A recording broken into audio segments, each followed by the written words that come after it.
All right, and welcome into the company. Of course, today is December 23rd. Oh man, Christmas is 2 days away. Christmas is 2 days away. Hey, listen, 2 days back. You got you got less than 24 hours to make a decision if you buying something. yeah, because I guarantee you, ain't not going. I don't even think anything's going to be open hardly tomorrow. If it is, it's You got to 6 o'clock. 6 o'clock, I think and that's that's it. it. Yeah. Of course, as you see, as you come in and join us, you'll notice that we are light a few people. But like I said, it's the holidays and people have things they have to take care of. So I really don't expect there we go. Too many people to come in. Anyway, welcome into the company. I'm Brian. That's Rich over there. Izzo will be joining us shortly. He is a procrastinator.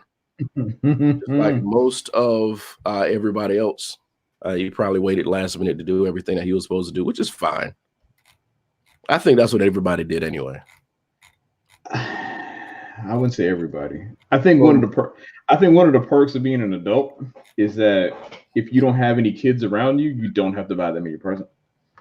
Mm-hmm.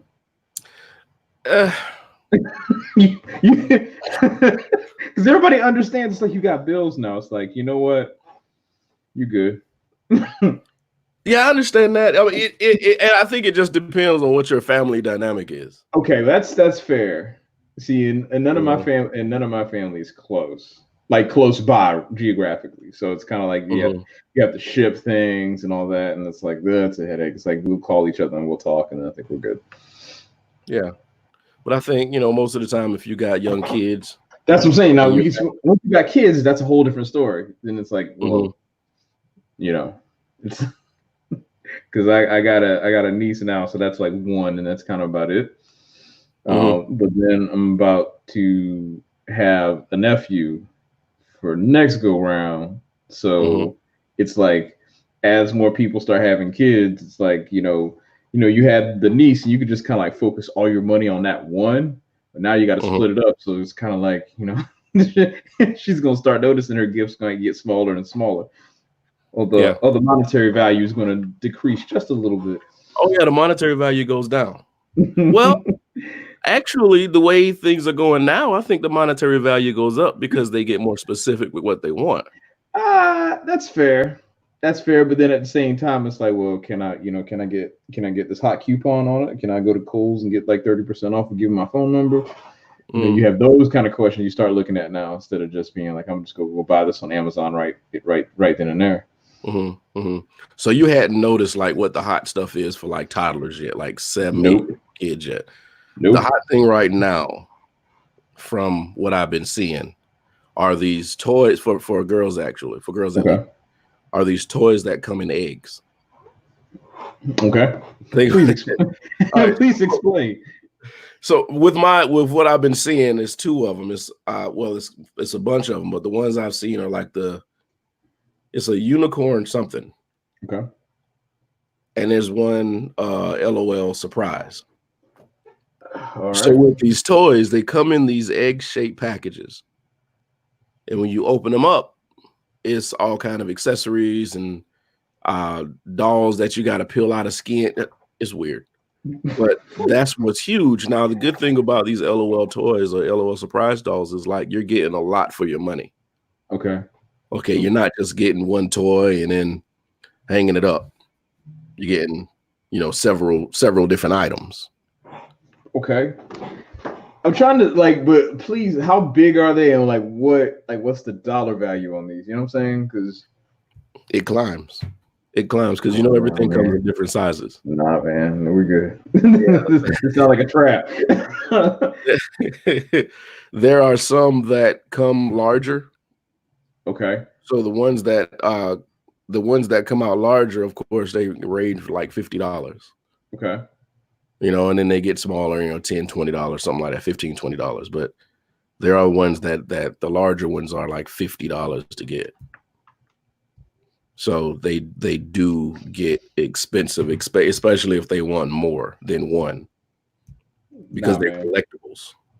Oh, that makes it even worse. So it's like Pokemon, but the other side of the bridge. Yeah. Nah, man, I'm good. Mm-hmm. And of course, with little guys, little males in your family that play with the male toys, they have the Disney Infinity toys. They have the Are they still doing those? yeah, Really? huge. That was a genius idea anyway. I thought they killed that. I thought they killed that whole thing off. It's Imaginext and Disney Infinity and all this other stuff. Those are genius. Why would they stop that? They can continue to do these contracts with Disney and Warner Brothers and Marvel and all these different companies, and to keep putting out their characters to put in the video games. Okay. I mean, that's just something I don't think is going to die anytime soon. I swore I thought they killed it off because I remember like back when I was working at Best Buy, they had like Skylanders and all that stuff, and I thought they killed the Disney Infinity stuff off. Mm-hmm. No. As far as I know, they still wow. They are still doing Disney Infinity, as far as I know. Screw that, yo. No. No, we did not fire everybody. Actually, Tyrell, it would have been a good night for you to join us. Yeah. But, of course, like I said, it's the holidays and everybody kind of has things that they're trying to get everything done before they have family pouring in. And this is the A-line up in here. Yeah, so we're trying to make this thing work. Hey, man. But, go ahead. No, go ahead. Finish what you were saying. I did see, I do the whole Funko things. I don't know if you see these back here behind me. Mm-hmm. And they did roll out the Star Wars line for the Mandalorian. What does the Baby Yoda even look like? Because I didn't see it. And that's the one everybody's waiting for. It probably doesn't exist. Yeah, they're trying to probably trying to figure out a concept for it. So so they rolled out that entire lineup. Is it just like who are the other characters? Is it just the Mandalorian, or was it somebody else? Or what I have to do is look, because they're all chase items. Oh, the ones that they put out for Walmart. Chase items. How you mean? They're the ones you're not going to be able to find everywhere. Ah, okay. Yeah. They're all gold and they have the exclusively at Walmart thing. So those are the ones they put out. Now, as far as the crowds that I was expecting to be out the night before Christmas Eve, I didn't see it. I think people are smart. I think they know it's like, why even try to go to the store? I can just do in-store pickup. I don't have to worry about it. They can literally walk into the store 5 minutes before they close, grab everything they need, and leave. Mm-hmm. So, I mean, why even try to fight it? That's exactly what I've done. That, and I actually did that for this holiday too, because I just did in-store pickup, walked in, grabbed it, and left. Yeah, but what's the fun in that? Remember what I was talking about earlier when I said there's a thrill of looking for an item, finding it, and leaving because we don't have a chance to do the hunter-gatherer thing anymore? I'm with you, but I don't have any more hair to lose. So, I mean, we're good. I think it... Hold on. Yeah, you are. Pretty much. If you're still doing your full shopping tomorrow, you're a horrible person. You should be ashamed. Just stop. Yeah. You're a horrible person. Now, if you're doing odds and ends, you got one more person to look for, and you got everybody else, cool. But if it's one more person, that means you said they ain't shit. No, it's not. It's not that. It's they were looking for something or they needed something that you couldn't find. Sure. Mm-hmm. So you waited till the day before Christmas and then said, you know what? This is the time to go look for it. When everything's already picked over, this is when you're going to do it. Yeah, exactly. You don't like that person. You clearly don't like that person. That's not true. Yes, it is. No. How am I wrong? They're probably a pick. They're probably... You don't like them that much. They're probably a picky person. Okay. So because they're picky, that also means that they would have had their gift picked out months ago. You know what I'm saying? No. Okay. Like you said, listen, and this is going to sound really horrible, but if you don't have kids, you're not thinking about buying gifts until the week of Christmas. Right. But if you wait till the day before, it's like you don't like that person very much. I don't think you don't like them. they they are not in that upper tier of people I want to chill with. Things on your mind. Yeah, other things like what am I going to watch for Netflix tonight? You are anti-right, Rich. Say there you go. You are anti-right. That means you are wrong. Yeah. So you have other things to worry about. I think there's an added pressure sometimes because, like you said, you got a younger niece. Well, you got a younger niece. You got a nephew coming. It's not going to be too much of a pressure for the first few years. Pretty much, yeah. But once they get of age, like they start developing personalities and they start knowing what they like and what they want, that's the added pressure. Because then they get to say, Uncle Rich or whatever you want your nickname to be, I want this, or this is what I want, or this is what I'm looking for. And then you got to make the decision. Are you going to get them what they want or what you think they need or what you think they want? Or you could teach them a valuable life lesson called disappointment. See, you're going to be a whore. You can't teach kids valuable life lessons when they're 3. Yes, you can. Nah, I wouldn't be that bad. I'm not that person. Yeah. See, there you go. It's got monetary value to a point. He did say a Blockbuster gift card. I mean, but you could. It's just that what I think. Like the only Blockbuster left was in like Oregon. So I mean, if they ever make a trip out to Oregon, they can make it a Blockbuster night. Yeah, I just think Christmas is hard for people. You know what I want? I want a pop-up liquor store just around this time. All right. What?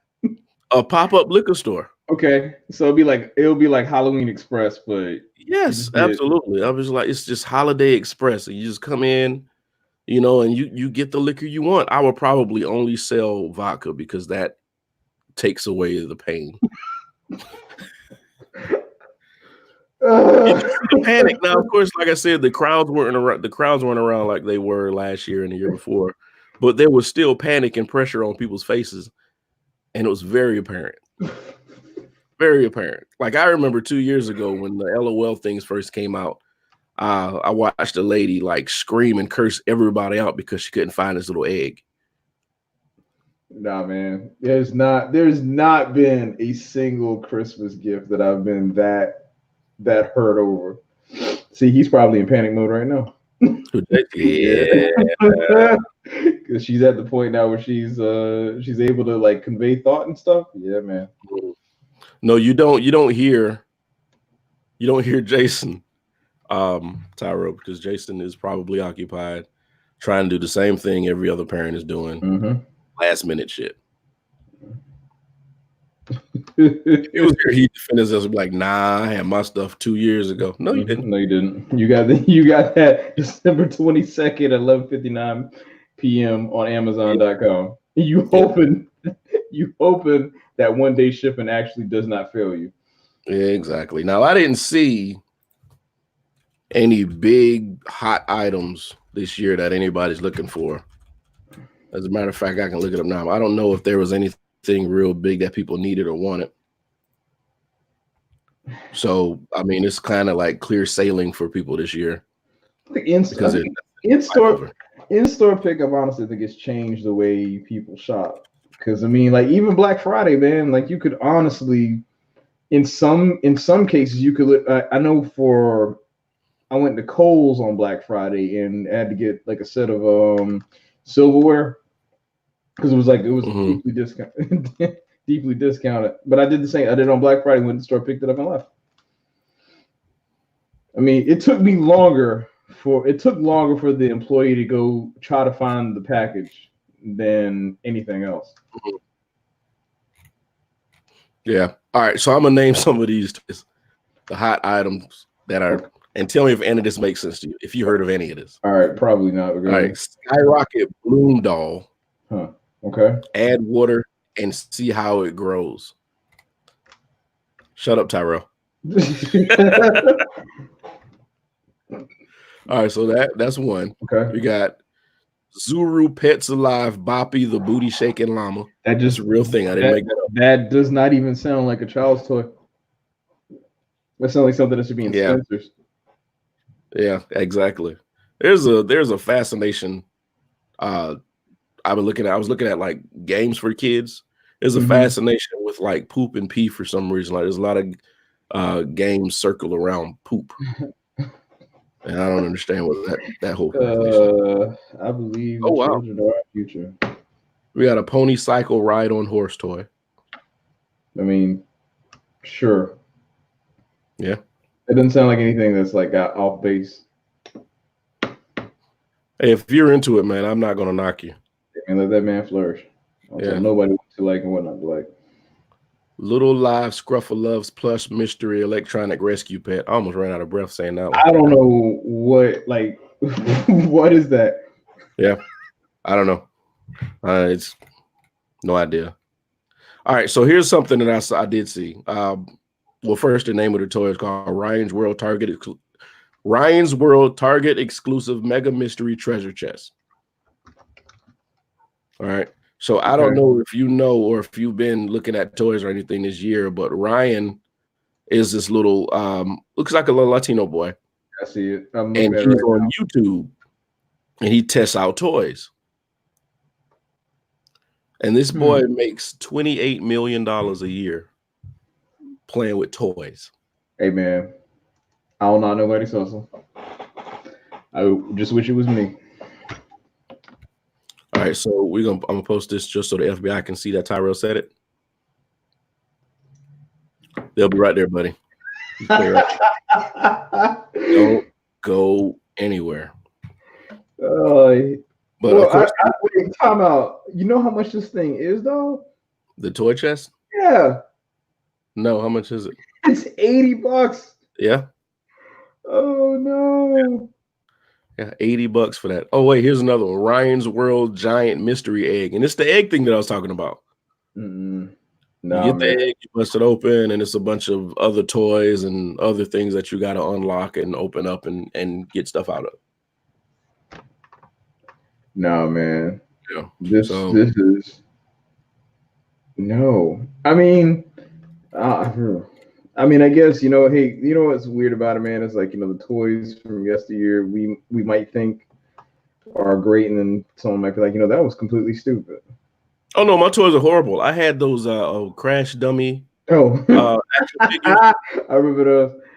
Those were the worst shits in the world because you crashed them and they broke into a million pieces, and you had to put them back together and do it all over again. It was to the point where I didn't want to crash them anymore, so they were just kind of like models that sat on my dresser. And then you have to find the pieces, and if you don't find the pieces, then it's like you got a Crash Dummy with like one arm. Yep. Yeah, mine was horrible. I had that. The Stretch Armstrong was just weird.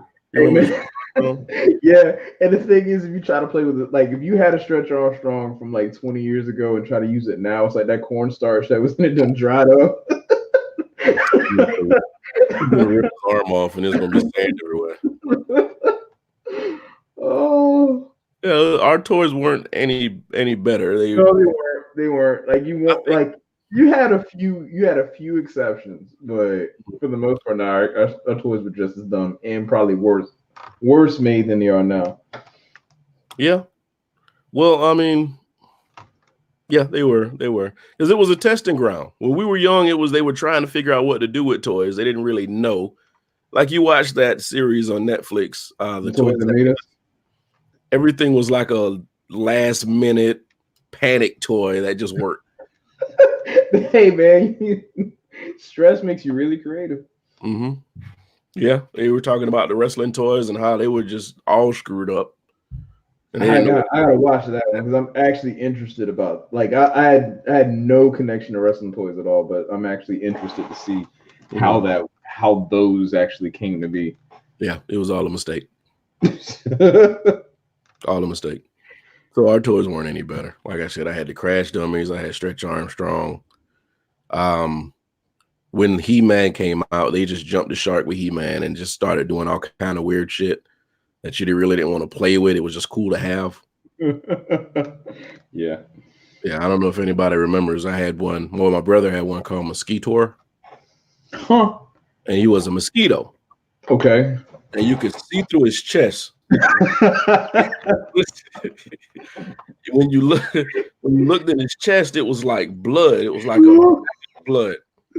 So when you pressed his back, like there was a button on his back, and when you pressed it, it would. Let me see. Yeah, it would. The blood would go away, which I don't know how that works in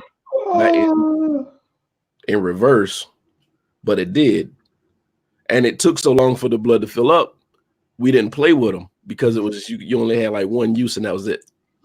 And then you remember the He-Man with the crushed chest. He-Man the crushed chest thing. You act like somebody punched him in the chest and it would flip and the other side would be cracked. Like what? Sometimes you gotta wonder, man. Sometimes about these toy designs, it's like, where did you think that was a good idea? It was testing ground. Oh man. Yeah. I'm trying to think. The only toy that I like, the only like random toy that I remember was. That's what it was. That's my brother right there. Yeah, battle damage He-Man. But go ahead. Battle. I mean, I guess the thing for me about battle damage is the fact that it's like, He-Man just basically is a dude in like a onesie, or so it's just like him getting his chest caved in. That's battle damage. Like his ribs are all screwed up. Well, what it was supposed to look like is his armor that he had on his chest got cracked. Okay. But if you look at it, the dent went a little too far back. And I'm like, that's internal damage. This dude is dead. He just breathed real hard and then blew back out. Exactly. So I mean, it was all a testing. Right? I think He-Man was just like, what else can we do with toys? But it was entertaining. I mean, all right, and then you had that one craze where micro machines were a thing. Like, it's just like, wait, see these? You went from Hot Wheels to these little ass cars that you like would lose. Like you'd be outside playing with it and you lose it. It's like that's it. Yeah, that's it. It's that. You didn't cut the grass. That's it. But when you cut the grass, you found it. That's what I say.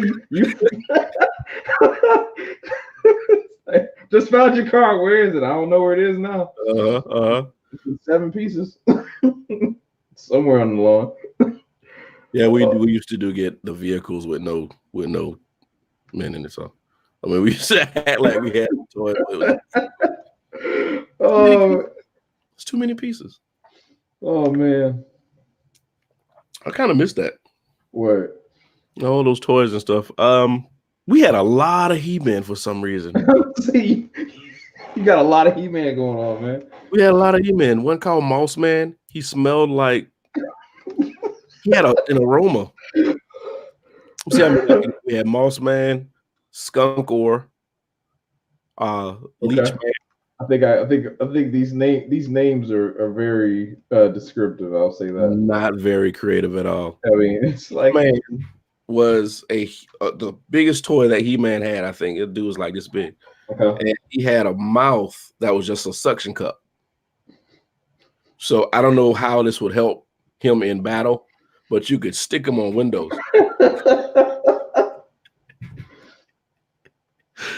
Oh man, it was the worst toy ever. But I'm trying to think of like, did it have any like bad toys? You know what I'm saying? Like anything like that. I think the most random one that I had is because it was like a gift exchange when I was in 5th grade. It might have been, I can't remember what year it was, but it was I was in grade school and someone got me like the T-1000 from Terminator 2.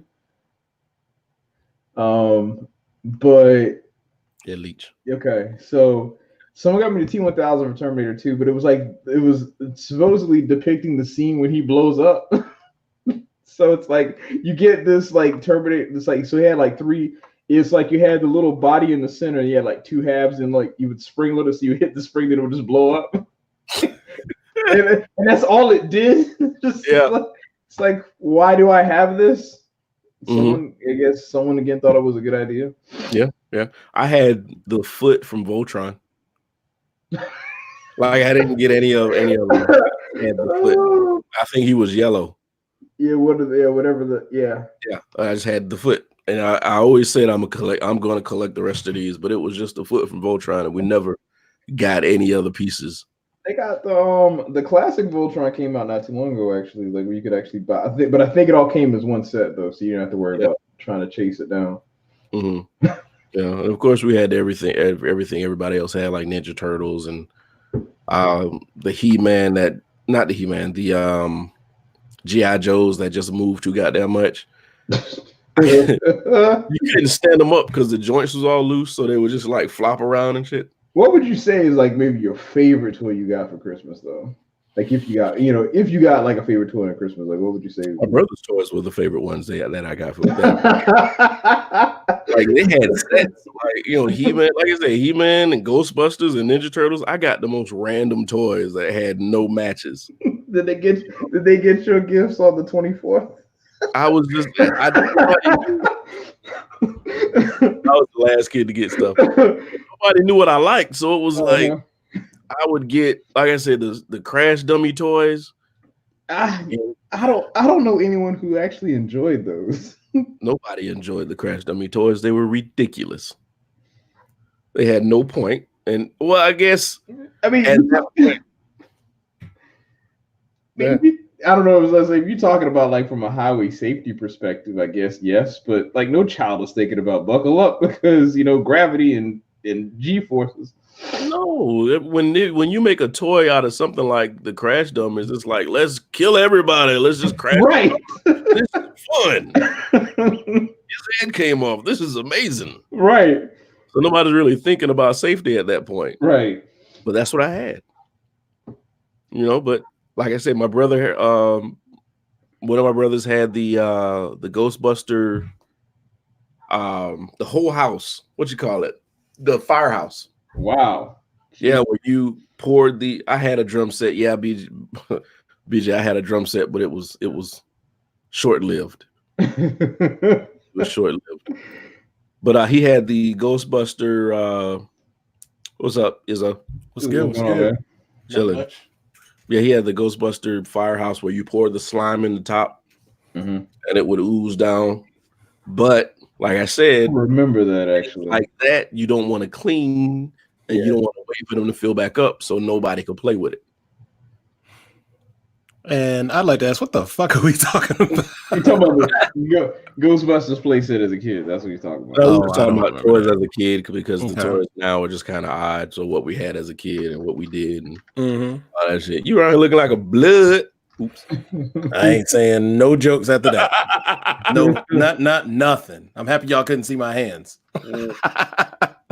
Nope. So you done, man? You got everything out of the way? Yeah, I am done. I am finito. Took a long nap when I got off work today, and I said, "Oh crap, I got stuff left," and I'm not doing it tomorrow. Oh, so you good to go? Good to go tomorrow. Yeah, what? I got one more thing to do tomorrow. That's at least it's one. Yeah, tomorrow gonna be terrible after the weather today. Is everybody gonna be out? Well, that's what I was talking about earlier. Like, if you waited to do all your shit for the Christmas Eve, you're a horrible person, and you're not gonna get anything done. I work in retail. The hot gifts are out of stock, guys. See, what are hot gifts? AirPods. The cheaper Apple Watches are hot gifts. What else is hot right now? 32 gig iPad type junk. The regular iPad is popular. Shit. A lot of Apple product because it's a quick grab. A lot of Amazon stuff is popular right now. I don't know how to do it. Toy wise, anything dealing with Lion King, which proves my point. That movie was a fucking marketing ploy. Oh no, it wasn't. It was nothing else. Absolutely, it wasn't even good. That's what everybody tells me. Like, I don't even see Frozen stuff moving when I watch stuff. Like, I don't even see that. I don't think people care about Frozen 2 personally. No, they don't. I don't think so. I don't think they didn't care.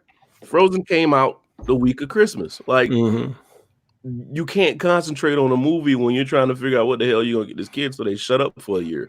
So then you got Frozen to take care of it for you. That's what they want. They want Frozen. Yeah. So next week, after Christmas is over and everything kind of settles down, of course it's New Year's, but after everything settles down, that's when they'll start concentrating on getting all this Frozen stuff. Like I didn't see anything even out for Frozen when I went out today. It ain't that popular. Yeah. Yeah. They pushing Lion King still kind of hard. Yeah. Oh, don't worry about it. and that's all. That is all you need. That's all. What 10 minutes? I haven't seen Lion King in eons. You just no. See, the thing he's talking about, the live action Lion King. Oh, that's all you only need the first 10 minutes. It's like, well, this is gonna suck, and then you stop. Which somebody made a good point. Say, why do they call it a live action when it's all CGI? It's photorealistic. Is the best way to describe it. Yeah, so technically, you're saying all the hot things that are out are like things that are like $300 plus. Yeah, nothing to show your love for somebody like going broke. Buddy, that's why I was like, "Merry Christmas, y'all broke yet?" And people are panicking. So after the iPads are gone, I'm talking to my retail buddy down here. The iPads are gone, the Apple Watches are gone, and all this stuff that you named are gone. Are they just picking up just like random shit? They're getting the hot. They're buying the higher end stuff. They get like Series 3 Apple Watches are popular because that's like 2 series ago. So it's really cheap. So people are buying Series 5s. People are buying like Beats and Bose and stuff like that. Ring doorbells are popular as fuck too. I was thinking they would be going for that Digiland tablet. You know what I'm saying? Fuck out of here. We sell it.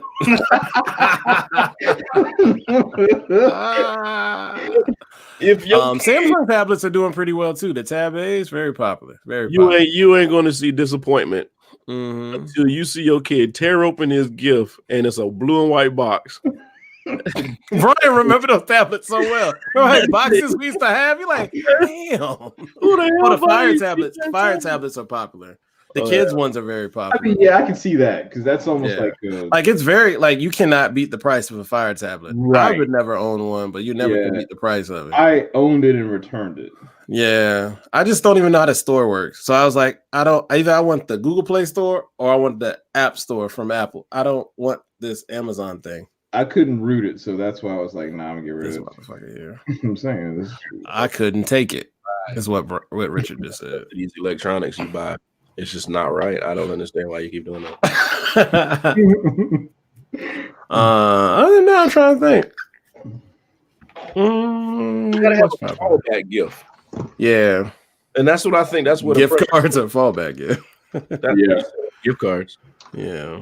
Yeah, well, that's where the pressure comes from these parents. They got to have a fallback gift because they know if they waited today or yesterday to start, then the shit that they're looking for is gone. Mm-hmm. You know, and these kids aren't asking for, Green Army Man in the bag no more. They're asking for, like you said, shit. That's pressure. And if you don't get it, you don't love them. No. That's just the way the world right now. You don't get it from my mama, you don't love me, and I don't know why'd you even have it? I'll just be like, then don't eat. Yeah, all I can say is shoot, because my gym is very close to a Bath and Body Works, and it's like that place is still the motherfucking club. So many people gonna walk around smelling like lotus blossoms for some reason this year, and I don't. Or the strip club locker room. Oh, whoa! Get in the lotion. Japanese blossom orchard, some shit like that. Stupid. I'm sorry. No offense, guys. No offense to anybody. Well, that's well, actually, you said Frozen, but I'm looking at a list of the hottest toys. Disney Frozen 2 Elsa travel doll. I don't know what a travel doll is, but that's hot. Yeah. And Disney Frozen 2 Elsa travel boots for girls costume. Oh, costume, I wouldn't know. I'm trying to think toys. Pokemon stuff is popular. Switch light. Think. Star Wars be trying, but kids don't respond to it as like I thought they would. Yeah, as I was about to say, Star Wars. I mean, I love Star Wars, but I'm gonna be honest, man. It's like that's kids just don't like toys like that anymore. That's just the way that it is. Give them an iPad and they're gonna go to work. Right. That just people like go on, I'm sorry. No. Go ahead. See if we can transition into your topic. No. So what I'm saying, toys in general are down, but it's like, because the argument always, it seems like as of late, it's like Disney took over Star Wars, and now it's like Star Wars sucks. I guess people aren't buying toys anymore. I said, nah, toys in general just suck now, and no one's buying them because kids have iPads and they just don't care anymore. That's really all it is. There has to be some way to create a toy that changes with the kids, because I think that's the beautiful thing about some of the video games, like the whole Fortnite thing. That's something that kids can build and create, and there's a whole world that continues to change. With a toy, it's just the same thing over and over again. So you got to be able to do something different with it. Which I think that's why the Imagine Next and the what's the thing I asked you about earlier? The not Skylanders, but Disney Infinity. Disney Infinity stuff is cool because those are toys, but they incorporate your video game as well, so that stuff changes. That world expands. You know, I was playing it, and it's like at a point, it's like you can't get to this point unless you buy this Imagine X toy. So now you got to go back, and this Disney Infinity toy. So now you got to go back to the store and get another Disney Infinity toy in order to unlock this whole other world. That's why I don't think those things are going to go anywhere. What going to go anywhere? Those Infinities. And they don't. That's discontinued. That's what I thought. Yeah, they're done. That's why I had responded to you. They don't have that shit anymore. Oh, you just said it wasn't an area for it. I didn't know they were. Oh no, it's discontinued. The Amiibos are still a thing, but those are done. Yeah. Amiibos are still. That's what I thought. I was like, yeah. I thought you caught what I was saying. I'm sorry. Well, yeah, because I saw your comment and then I fell back asleep. I'm sorry. Yeah, you just made my tomorrow that much harder. Well, there you go. Oh, I mean, you might still be able to find it in GameStop because GameStop still have stuff like that sometimes. But we've been done with about probably about 2 years, maybe. Yeah, it's been a minute. Well, that sucks. Whoa, Yes, you do. Shut up. Supposed to agree with me. Nah, I'm sorry. I'm so sorry. Yeah, that is not a thing. Yeah. Right, so to transition a little bit. Yeah. Disney, not Disney. Damn it, what's the name of the thing? Star Wars came out. Okay. Yeah. So, of course, I'm not a huge Star Wars fan. Hey, I'm not a Star Wars fan. I respect it because of what it's done and the different avenues it's given producers and directors and animation experts and all this stuff to go down, because I'm pretty sure they came up with some stuff they had to do on the fly for that movie. Are they bleeding it? Whoa, bleeding! You know what, man? I think the best way to describe it is a line that Vision had in Age of Ultron: "Nothing is beautiful because it lasts." And I think, not saying like I want Star Wars to go away, but I think there is some nuance in the fact that there was this thing. Like Star Wars came out, 77? And that sequence of movies had A New Hope, and that movie, like, as far as we're concerned, like, changed the face of sci-fi. Or I wouldn't even say Star Wars isn't really science fiction, it's science fantasy, but it changed the face of how we look at just the production of movies in general. You had technically an independent director direct this movie who had total control over the project, and then brought it out, made millions of dollars, right, in 77, right? Then you had The Empire Strikes Back, which dealt with the first sequel, mainstream sequel that the bad guys technically won. Then you had Return of the Jedi, which is kind of a close to that story. And then it went away for like 30 years. So it's kind of like in that 30-year time frame, it became literally the closest thing I would say to like Western mythology, because it was gone. And no one touched it. Like, they had books and stuff like that came out, but it's like, but the core story, no one was touching it. Then you had the prequels come out, and that's when you can see chinks in the armor, because it's like nothing in your head, nothing that anyone ever does can be just as good as what is in your mind and what you think. And George Lucas created those movies. And let's be honest, like The Phantom Menace, Attack of the Clones, and Revenge of the Sith, those three movies, I mean, The Phantom Menace isn't really a good movie on its own. It had like 2 great scenes in it, and that's it. And then the other movies after, like Attack of the Clones, is just like exposition. And then the last movie is the one where it's like you get to see dude become Darth Vader. And it's like, yeah, it's fine as a whole. The story is solid. How do you make like Liam Neeson boring? And how do you make Samuel L. Jackson look like, paint drying in every scene he's in? Like, how do you turn those actors into that? But that's just because George Lucas isn't a great director. But it was fine, right? It's like as a movie, it's like it's fine. Then you get to Disney, they buy it, right? Mm-hmm. Disney buys this franchise. The first movie they bring out is basically a retelling of A New Hope, right? And then it's like, oh, it's Star Wars. Yeah, Star Wars is back. And then you have the second movie, which is directed by a guy who, I'll be honest with you, I think, did either one of you see The Last Jedi, the second movie in the set? Yes. Okay. Now, so the same guy who directed that movie directed Looper. I don't know if you've seen that movie. I've seen Looper with Jason Gordon-Levitt and Bruce Willis. Yeah. All right. So he's like an artsy kind of director. He also directed Knives Out, which I just saw a couple of weeks ago, and that was actually fantastic. But he directed a movie that was kind of like, it was more artsy. It subverted expectations, that kind of stuff. Critics loved it. The fans hated it because they're like, well, Luke Skywalker wouldn't do this because absolutely, that kind of stuff. Mm-hmm. That's what started happening. So then you had that piece of the fan. And don't get me wrong, I'm not saying people who don't like the movie are all like, nerding out because of it. But much of the stuff people say that they didn't like is simply because it wasn't the story that they thought. They thought that all their fan theories were going to be answered, in that movie. So then you get this movie, The Rise of Skywalker, which I'll be honest with you, I thought it was fine. I didn't think it was anything to get upset about. But the reality of it is that since it made the fandom so, like, the fan base became essentially just like, oh, I hate Star Wars, whatever the case may be. Now it's like they pretty much, the best way I can describe is they went through every Facebook post, every Reddit thread, and said, every subreddit, and we're like, what pissed everybody off? So let's do the thing that would make them feel good, and that's the movie we're going to give you. And that's where it is. And it's like, it's not about creating art, it's about creating Star Wars. And that's the problem that I have with it, because it's no longer like we're really trying to change anything, which, like I said, man, I mean, it's fine. But if you compare it, I'm thinking what you're saying is when you compare it to like hip hop right now, it's pop.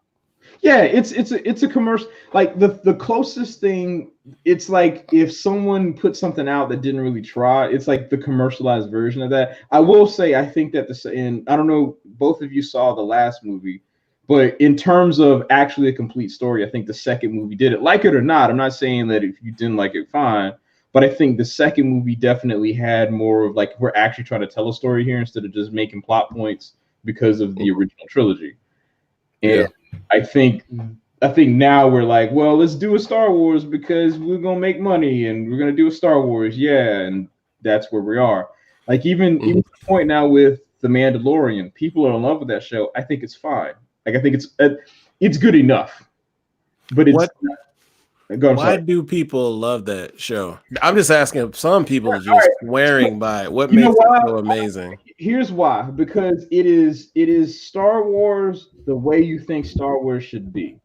It takes, if you can imagine, because this show takes place right after Return of the Jedi, like in timeline wise, right? Mm-hmm. So you still have like your stormtroopers that look like the stormtroopers you saw in the original trilogy, the ship, the art direction.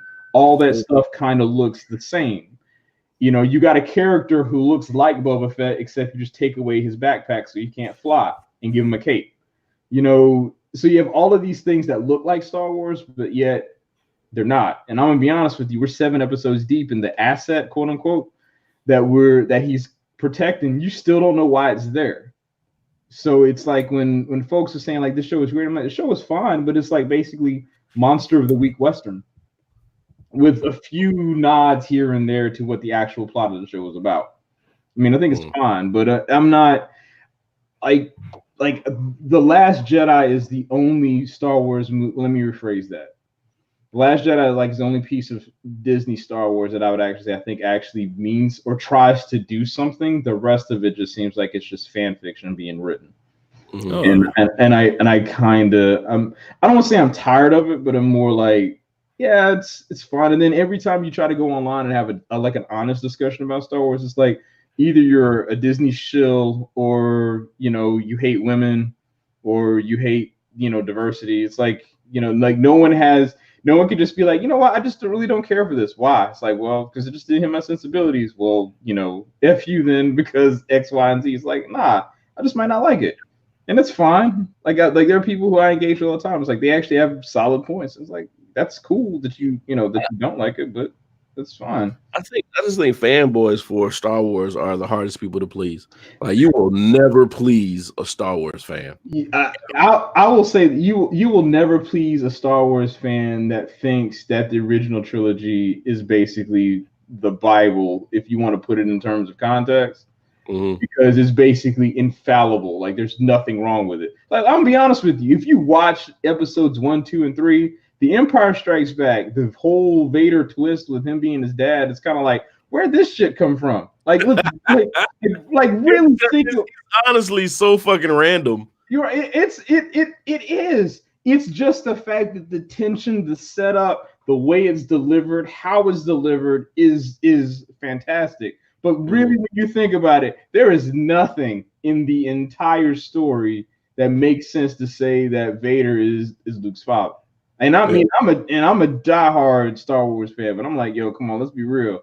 Like that just kind of comes out of left field. Like Leia and Luke kiss earlier in the movie, and then it's a sister in the next movie, and it's kind of like, yeah, we're just not gonna worry about that kissing thing that happened in Empire Strikes Back. We're just gonna forget that was a thing.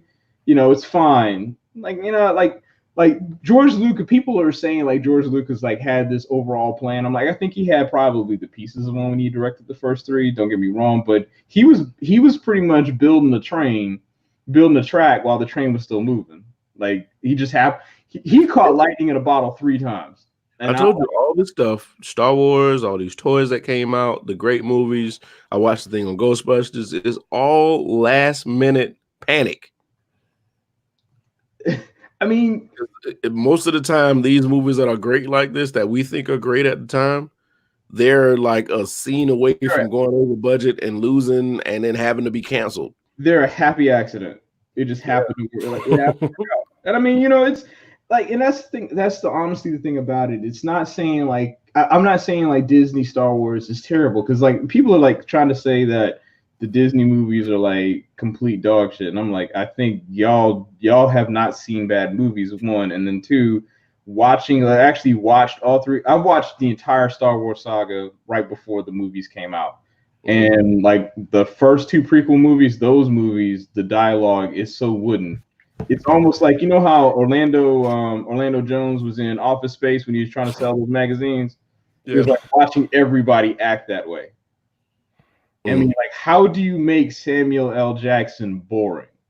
Like, how? Yeah. Like, if you want to go back in time and see something that's dog shit, watch Masters of the Universe. That was it is. Yeah. Nah, man. Pure dog shit. And I'm pretty sure they had the time and the budget to do that right. I don't even remember that movie very much. That's probably how bad it was. Yeah. Dolph Lundgren, the little midget with the and I was such a fan of that cartoon as a kid. It doesn't make you stronger. This shit, like it was a horrible movie, but it has no following though. Yeah, but and now what's funny about that, Brian, is that that's a point that everybody makes. Is like, I remember when the prequels came out, like once about like I think the first one came out like 99, I think. And then like around 2000 is when it started being like, ooh, the prequels suck. We need George Lucas fired. And it's like, how you gonna fire him from his own shit? Thank you. Like, so was that right? Squatters' rights. So we'll get to that. so then you had George Lucas, like, they're saying the prequels suck, and now you have this contingent that's like, so now Star Wars is under Disney. They made decisions that people don't like, and now it's like, well, we need to bring George Lucas back. Like, make up your damn mind. Like George Lucas, honestly,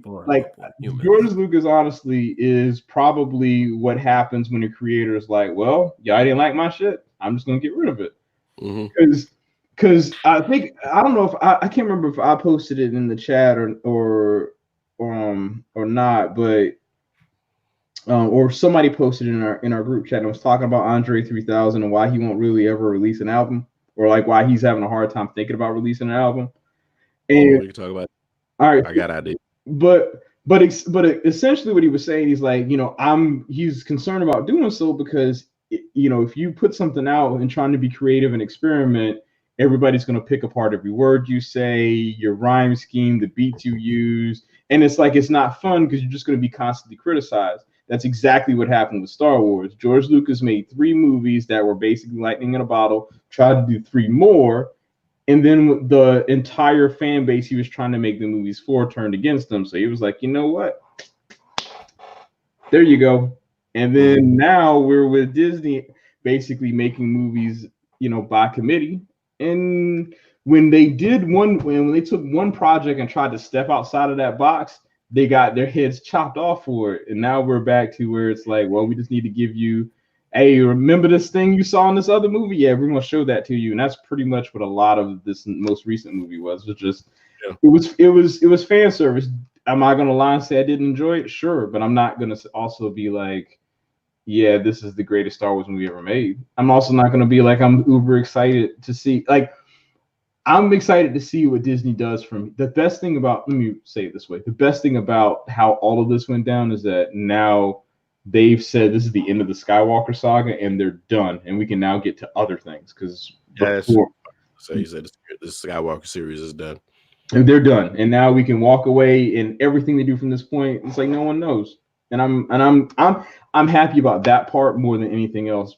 But I'll be frank with you, if it's more stuff like The Mandalorian, it's like, I'm not really like, again, because I think The Mandalorian, it's fine. It's nothing.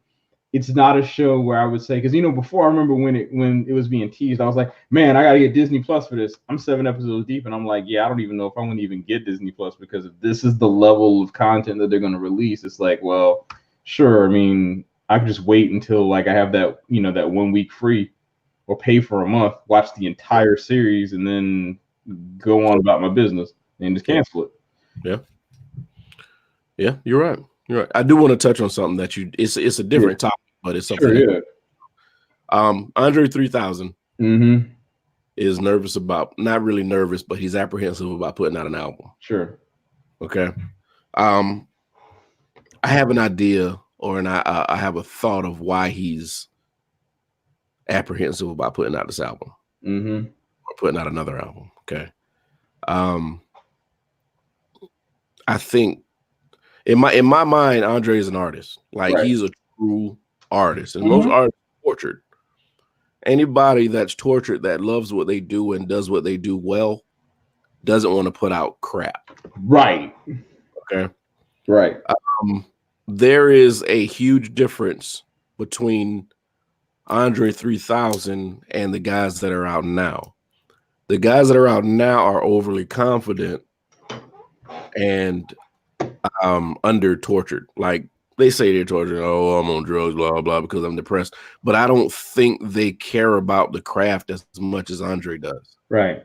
And what he does not want to do is allow a record company or a label or a producer to have him sink to the level of what's being put out now and just put out a club banger and because he knows an album is just more than your single.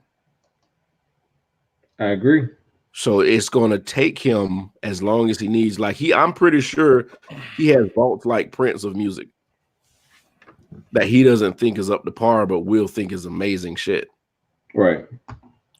But I think that's what's torturing him. He doesn't want to accidentally put out something that would be popular now. He wants something that you're going to talk about, because we talk about Andre's albums that came out 6-7 years ago, more years ago. But these guys that are putting out music now, you're not going to talk about their albums. No, not at all. You're going to talk about the singles, but you won't talk about the albums. See, and I think that's like, especially with somebody who had, because like Andre at this point, and drawing a parallel back to Star Wars in a sense, because he hasn't put out like a solo project in quite a long time, right? Mm-hmm. And he's almost become, because of that, he's like become myth-like, or he's become like a demigod, so to speak, in terms of just being in the rap game, right? Like him playing his flute randomly, they keep fighting him. Right. Exactly. It's like, it's so weird. So it's like, so it's the same kind of thing. It's like, well, if he comes out, it has to be practically perfect. Because if not, it's like, oh, Andre doesn't have it like he used to. It's like, yeah, well, I mean, the man was trying something different. He's trying to give people like the creative side of his soul. Mm-hmm. Yeah. And when, and to the same credit, like that's what I was saying about George Lucas. He did that, and people like beat him up about it. It's like, I don't want to like the purpose of expressing yourself. I mean, regardless if you are talented or not, the idea is to put yourself out there for people to, hopefully for people to enjoy. Like, I don't think there's really too many artists out there that want to do something terrible to spite people. I think most creative people really want to actually be experienced and enjoyed along with them. So to that same point, I'm sure I totally agree with you, is that, he doesn't want to put something out and it winds up being trash or be subpar, or even close to, or even something where someone can actually dissect something about it to make it seem like it's not as good as what they think it should be. Yeah, and I'll to your comment about him playing the flute. Mm-hmm. I was on Preacher's podcast. Mm-hmm. Let me do something real quick. I was on Preacher's podcast and we were talking about the same thing. Shout out the Negro League podcast. Look it up. Preach does that. So what he was talking about is he didn't have that outlet that like Dave Chappelle had. Like Dave left. Right. He had time to think and express himself and get his mind clear and clean, and then come back to what he loves to do. Andre hadn't taken that time to get away from everything. So he hadn't had that time, that mental ability to get his shit straight. So when you see him out playing flute in the subway or doing something weird, he's trying to find his footing. Mm-hmm. He's being creative. He's being creative, but he's still trying to find his footing. And I think once he does, and he finds a way to level himself out and center himself, whatever he now has to do, the album that he puts out is going to be fucking amazing. I agree. But until then, he still only has one solo project. Yeah, there goes my the point I keep making. Oh, he's my top 5. And I go, here you go.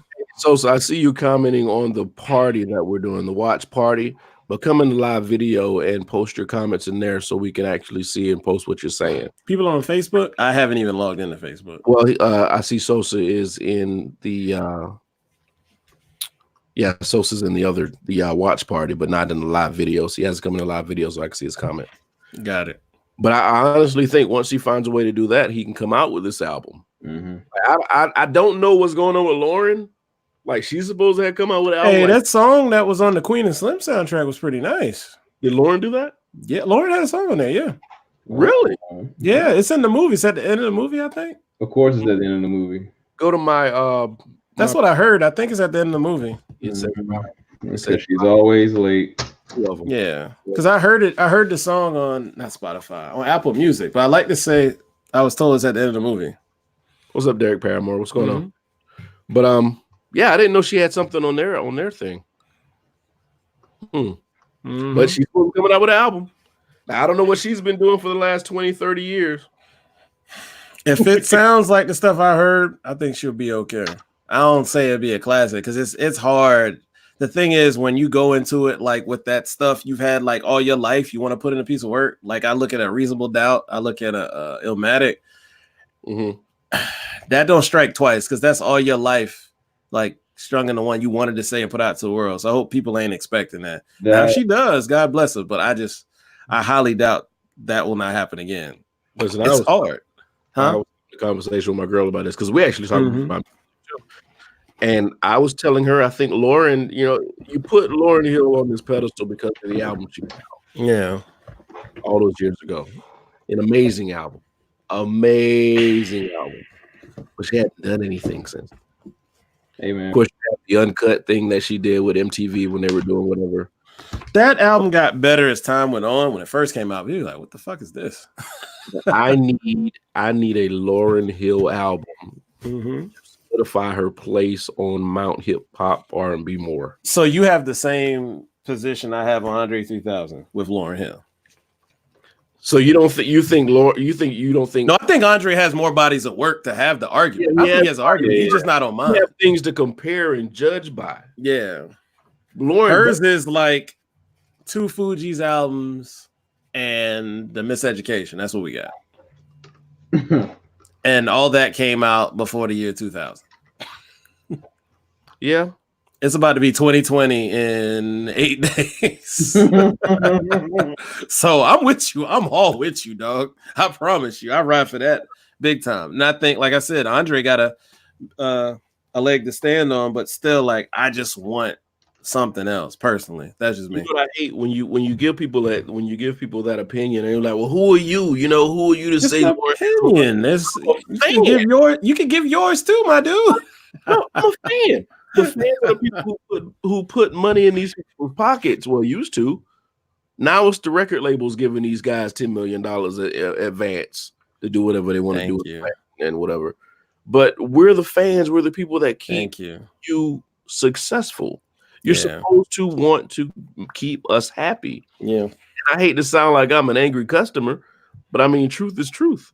You got that haircut, Brian. No, I'm just kidding. But you know what?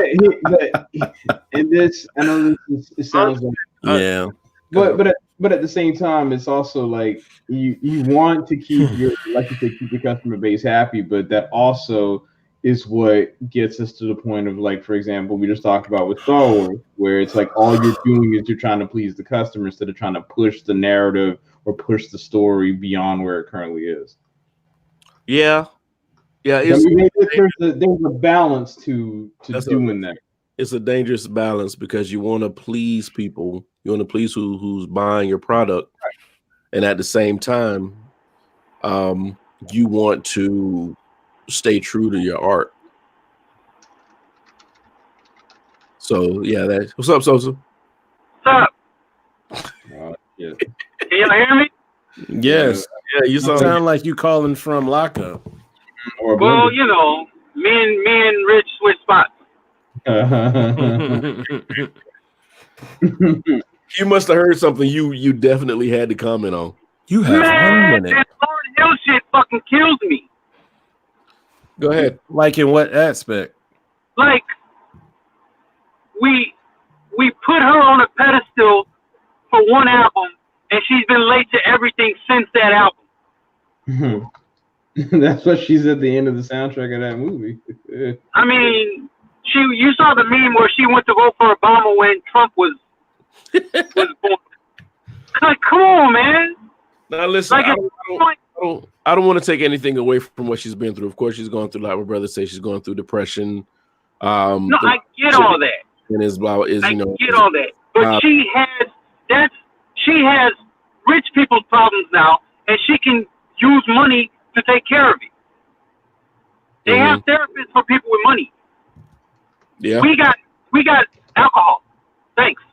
Appreciate it. This motherfucker right here.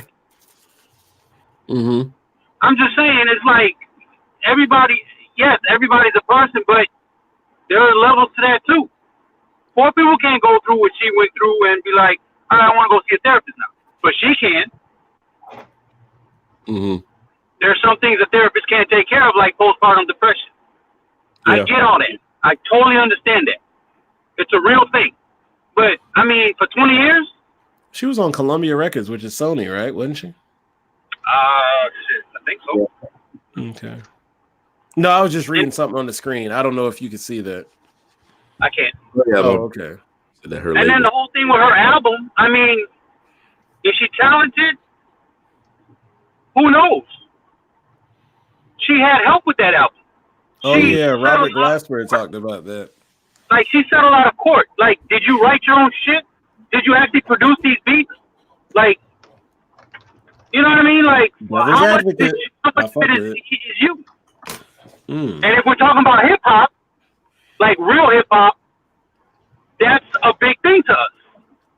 So that's my only thing.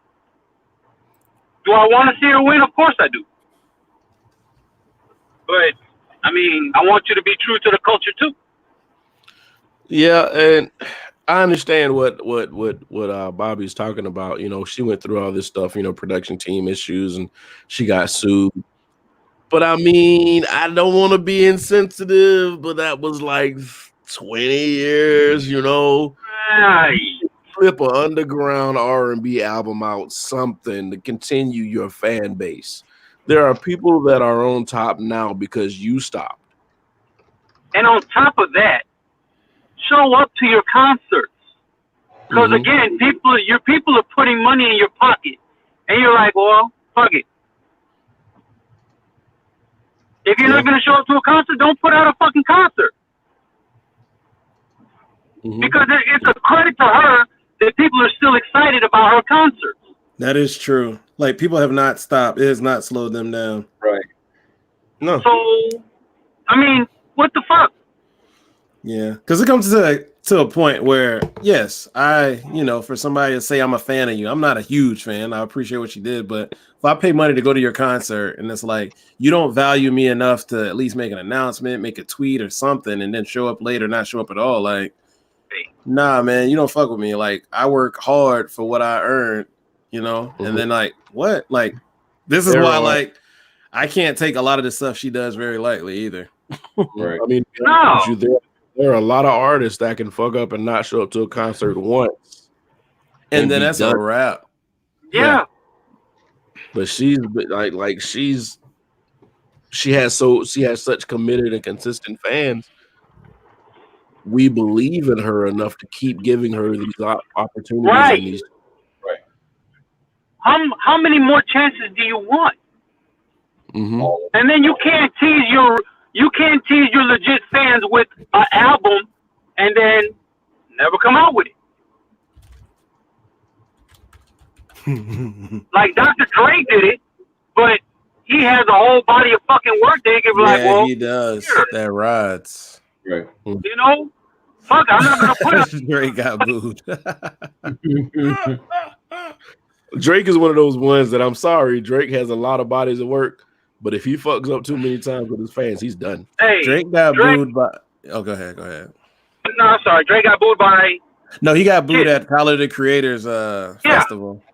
Yeah, Tyler Creator's rated. A lot of people might think he's weird, but he actually has decent music. I get shocked when I listen to it. I'm like, okay, it's way better than what I thought. They said the same shit about Pharrell, but he was weird. But look at the music that he put out. Yeah, and he's been doing a lot of like scores and soundtracks. Not if they on the low, he just doesn't come out and do the press runs for it. Tyler the Creator, so he's out there. He's one of those ones that's like people gonna be like, where did he pop up being a legend? I think it's gonna happen eventually. Cool. But you can't front on that though, you know. You can't. But, I just had to get off of that Lauryn Hill thing. I understand. I think I'm real touchy about it because she was always the one that held the Fugees because Wyclef couldn't fucking rhyme. And then all of a sudden he could rhyme. But Lauryn could always rhyme. Lauryn could always sing. So she was the talent of the group. Yeah, absolutely was. What did Pras do? Pras was he producing songs? Who wasn't hype. That's a good way to put it. That's not even. That's funny, but not funny. That's real. Right. I feel you. I mean, and he was another one. He couldn't rhyme. Then all of a sudden, on the score, this motherfucker ripped shit. And I'm like, all right, who's writing your shit? Oh yeah. Yeah. So I'm just saying. That's why I'm touchy about Lauryn. Yeah. Lauryn has been gifted an opportunity of some sort of vampire-like fame. Like somebody just gave her the gift of just infinite fame, no matter what she does. But it's wearing thin on a few people in her, fan base. So she has to do something or go down in infamy for that one album. Right. I think you need more. First of all, I got something that's bothering me. Rich, is that a Power Rangers belt behind you? That's just the morphin, but yes. Okay. Not what Rich said. It's just how he said it. I wouldn't know what that looks like. Yeah. Mm-hmm. But Lauren has a fame that can't be beat. Like it's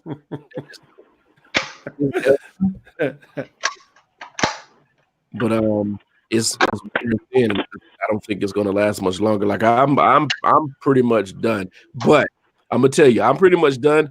But if she comes out with an album, I'll be at whatever record store is left. What store? Mm-hmm. What record store are you talking about? Google. Amoeba is in California. He's going to try to. You heard what I said? Sosa? Amoeba Music's in California. That's about the last record store I know now. Shout out on the coconuts. Shout out as for still selling the vinyl and CDs and everything.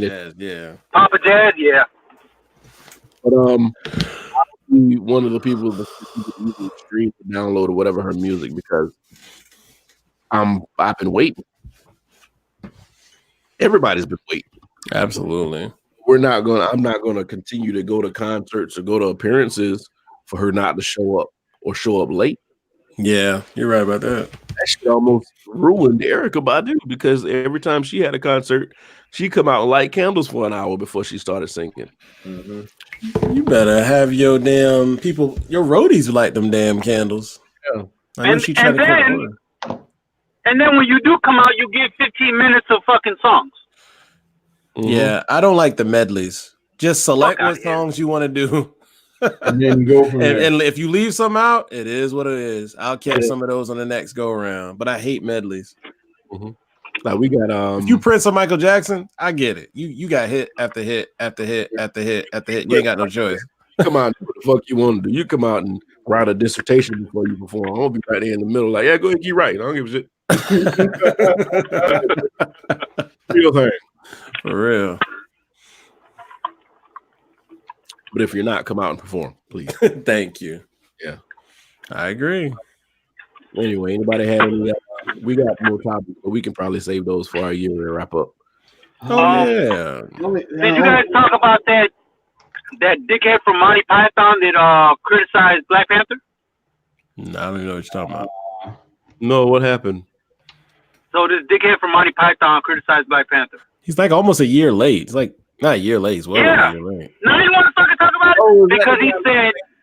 I got you. The guy that said whoever did Black Panther obviously never. Yeah. Never what? I couldn't catch what y'all said. Huh? He said half the people that did the movie never been to Africa. Okay. And this is not reality. I eat English muffins. I ain't never been to England. Right, motherfucker. He does realize that this is a Marvel superhero movie. I eat pizza and I ain't never been to Italy, my nigga. I'm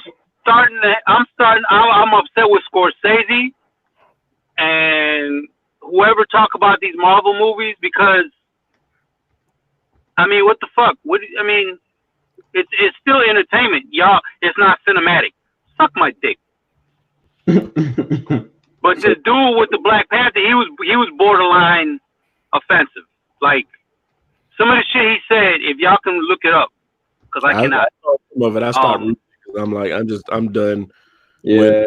With people trying to so hard. People they try so hard and put such a level of effort towards downplaying and downgrading and shitting on anything melanated, you know. And I really don't understand why people still put such energy into making black and brown people seem like there's so much less. Like, live your fucking life, pay your bills, stay in good with the IRS, and die. Like, that's all you gotta do. We have nothing to do with you. I don't know one black family that goes home and complains or minds or cries or worries about what white folk doing. It's a small handful, but not in the masses that we see. This thing right now, everybody's on such a level playing ground. It's mostly, I mean, you know, there are people that have a heads up, but everybody's on such a level playing ground. We should really just be worrying about ourselves and our families. Yes, sir. Worry about me, where I am, and where I'm walking, and where I'm driving my car, what kind of car I'm driving, how much money I'm making. I ain't got shit to do with you. I just never understood the concept of racism. I never did. Never did. So that means you're not racist. They understand it. Yeah. So whatever what to do for Monty Python, I got no words for him. It's whatever. Be right. You gets no love.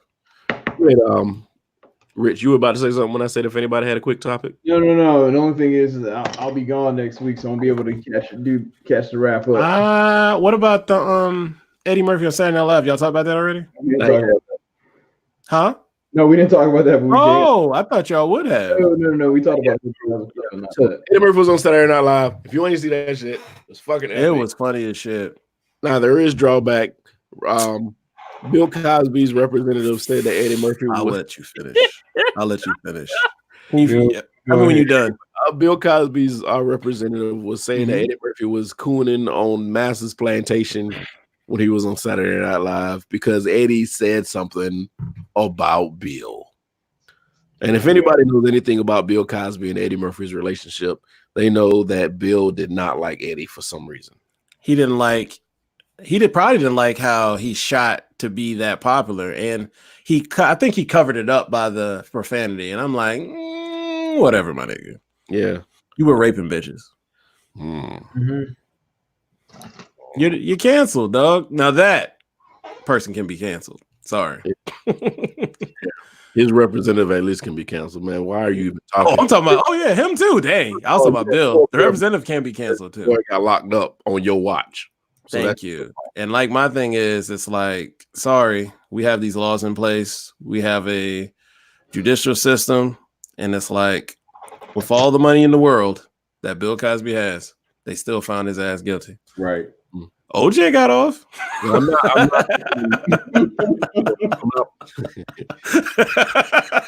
Just beating him, you raped him. I'm sorry. I'm not blaming Bill for what his representative said because I don't even. No.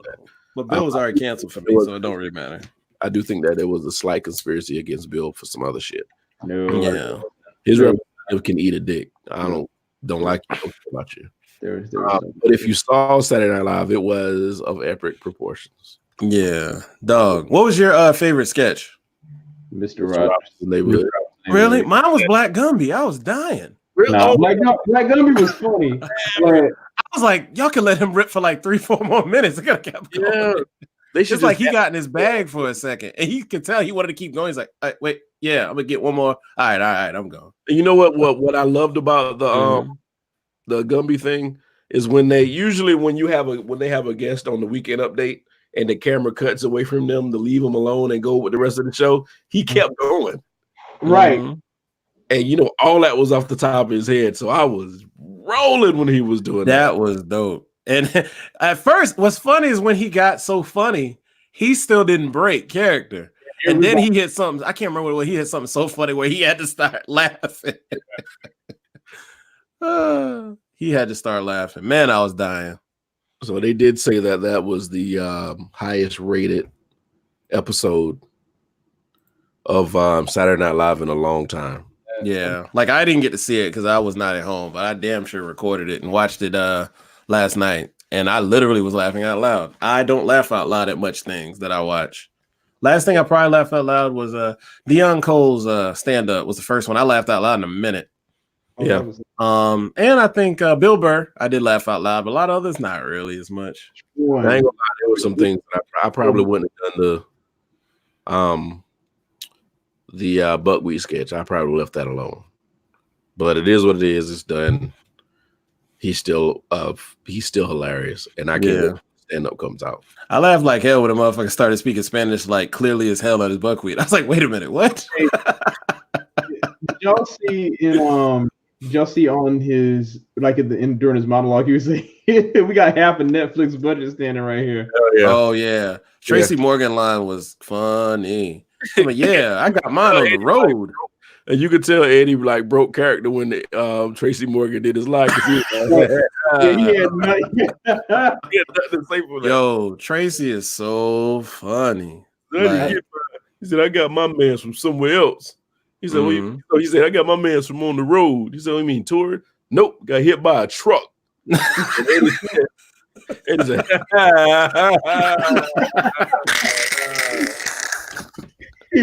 he was like, I don't know if I should laugh at that.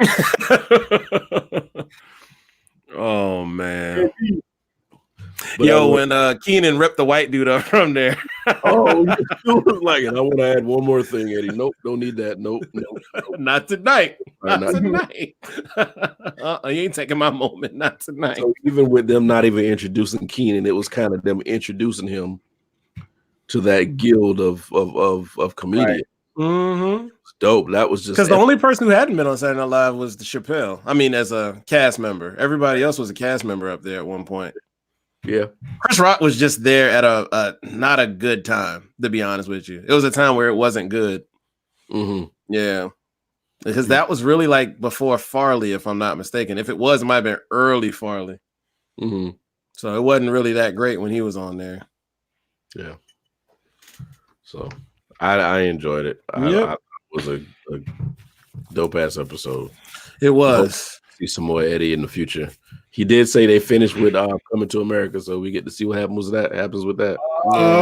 They did show if I'm not right, didn't they show the commercial for Bad Boys? Yeah. On that? Yeah. So that come out in mid-January or end of January, one of them. I am not looking forward to that. I'll go see it. I'm talking about Coming to America. Oh, give a chance. Everybody now, well, they could gas it up, but the thing is people have said the script was very, very good. I've heard that several times. That doesn't mean it'll translate to a good movie, but sometimes scripts are trash and sometimes they make it up in the movie. Well, we'll see. The only reason I wouldn't see America, like the like a YouTube comedian up there, like I heard, like before they started, I heard rumors of like that PC Young Fly dude being up there. I don't, and I am not. I hate to be that guy. I am actually proud of them, Carlos and Chico Bean, for what they do at 85 South. And what's funny, sometimes I like it, but I don't always laugh at him. I don't always laugh at anybody, but I don't know. It's a different type of comedy from DC Young Fly that I don't always listen to. I don't always ride with. Not that he bad. I'm happy for any young black man out here getting their money legally and doing the right thing and taking care of people, but it just ain't for me. That's it. Yeah. Like I'm looking at the cast now. Eddie Murphy, John Amos, James Earl Jones, Wesley Snipes, Garcelle Bouvier, Sherry Headley, Leslie Jones. I'll let Leslie Jones pass. I miss Leslie on Saturday Night Live. Arsenio Hall, Louis Anderson. Louis Anderson? Where the fuck did they get Louis Anderson? They got him. What's funny is Louis Anderson probably got a shit ton of money. He's just he's like, I don't need to be making any waves. In this corner over here, got my tricks. Tiana Taylor's the newer person. Kiki Lane, Rotimi, and Luann. You said Tiana? Yeah, Tiana's up there. The royal penis is clean, Your Highness. Whoa. Not commenting. Not me. I'm about to fill out my chair. I'm sorry. I'm back. I don't know who Rotimi is. And that's that. I think he's Nigerian. He might be on Power. Oh, I can click. He makes music as well. I've seen him before. Oh, I seen that guy. Yeah, he's on Power. Yeah. Who's the main character? Like, I think it's still Eddie Murphy. I don't know, man. I don't know. I mean, he still carries well. I like the Dolomite movie. I mean, well, I'm just saying, like, for this movie, like, is he really going to be? Because that's all your budget right there. Oh, you mean like that? Well, it says the premise: a woman pretends to be an heiress to the Samsung fortune in an effort to Is that real? Wait. Nope, that was the wrong thing. An extremely pampered African. Wait, what the fuck am I looking at? I don't know, my G. Okay, Hakeem learns he has a long-lost son in the United States and must return to America to meet the unlikely heir to the throne of Zamunda. So it's about him being Ofoda. Yes. Father, he could not save his own father. I will not have it. Mm-hmm. That was Umbaku, if anybody didn't know. Mm-hmm. Yeah, I was thinking that might be it, but no, it's okay. It's fine. Everything's fine. And I think Lunel is the big chick with the short hair, right? The comedian. Who? Lunel. Yeah. Yeah. She's funny. Yeah. Kiki Lane. I never heard of her. I don't know who that is. Bill Street Could Talk. Yeah, she was in the Bill Street Could Talk. She's pretty. But I'm looking forward to it. Yeah. So I watch We shall see again, like we said. You know. Anybody had any last minute topics they want to get off their chest? Anything that was my last minute, so that's good for me. I mean, anything that I want to talk about is going to take another half hour, so nope, I'm good. All right. So you're going next week, right? I will be gone next week. That is correct. You want to tell everybody where you're going, or you good? No, I don't want to get back. I told people when I get back. I don't tell them when I leave. All right, so next week is going to be, we're going to see if we can get together and do our year-end wrap-up review. So we're going to talk about everything that we loved and hated about 2019. We're going to say goodbye to this decade. Oh, God, I forgot about that. Form and fashion that only the company can do, that you've never seen before, and likes that none will see again. Damn. That sounded dramatic as fuck. It did. I need you to do my eulogy. You'll never see this type again. Yes. But anyway, we thank you so much for sticking with us this year and last year. But of course, like I said, we're going to do our last show of 2019, and we're going to try to do something amazing for you guys. And soon we're going to put up some gear. So, if anybody wants some company gear, we'll have something up soon. We're going to have a meeting about what we're going to do and see what we can do. And we're going to see you guys next week. Thank you so much for allowing us to keep you company tonight. Peace.